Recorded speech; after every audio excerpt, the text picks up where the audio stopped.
ចង់បំបែកកម្មវិធី Facebook ឲ្យបានច្រើនក្នុងទូរស័ព្ទដៃរបស់យើងបាទមិនថាជា10ឬក៏20 30 Facebook ទេគឺយើងអាចបង្កើតបានតែម្ដងគឺងាយស្រួលខ្លាំងមែនទែនបាទអ្នកនាងធ្វើតាមរបៀបនេះបាទ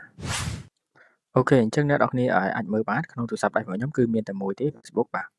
អញ្ចឹងខ្ញុំចង់បានច្រើនបាទអ្នកនរគ្នាគ្រាន់តែមានកម្មវិធីជ្រុំនេះមួយមកបាទអញ្ចឹងសម្រាប់បងប្អូនដែលប្រើ Android បាទគឺវាមានស្រាប់នៅក្នុងទូរស័ព្ទតែម្ដងបើសិនអត់មានទេអ្នកនរគ្នាអាចចូលមកកាន់ Play Store download បានប៉ុន្តែជា iOS គឺយើងអាចប្រើបានដែរបាទយើងចូលមកកាន់ចូលមកអ្នកនរគ្នាត្រូវមានជាមួយ account Gmail មួយសម្រាប់ធ្វើការ sign in ចូលបាទ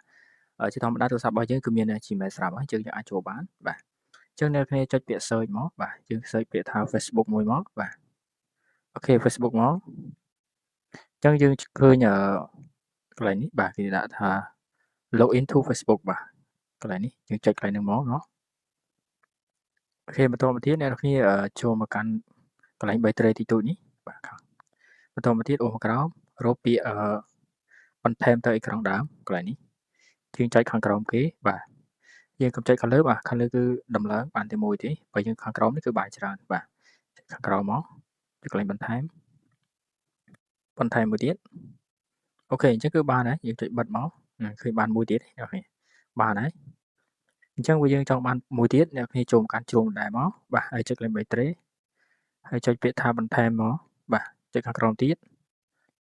អូខេចុចបន្ថែមមួយទៀតអូខេប៉ុណ្ណឹងបានហើយនេះមួយទៀតហើយអូខេអញ្ចឹងយើងចង់បាន Facebook ប្រហែលក៏បានដែរក្នុងទូរស័ព្ទដៃរបស់យើងបាទអញ្ចឹងរបៀបលេងបាទគឺយើងគ្រាន់តែចុចចំពីលើនឹងមករួចហើយយើងធ្វើការ login ឬក៏ចុចឈ្មោះដើម្បីបង្កើត account នៅក្នុង Facebook មួយនេះមួយមកហើយមួយនេះទៀតគឺយើងធ្វើការដាក់ account ផ្សេងមួយយើង